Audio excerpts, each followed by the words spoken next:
This day in history in 2018, state inspectors found a snapped support cable inside the Wando River Bridge, forcing the South Carolina Department of Transportation to immediately shut down all westbound lanes on I-526. The James B. Edwards Bridge carries about 35,000 cars a day, so traffic was pushed onto some long detours via Highway 41 and Clements Ferry Road, or over the Ravenel Bridge and I-26.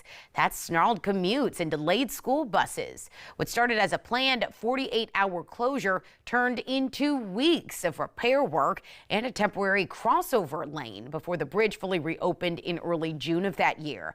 The scare led to millions of dollars in additional fixes, new acoustic monitoring equipment inside of the bridge, and extra backup cables designed to catch future problems sooner.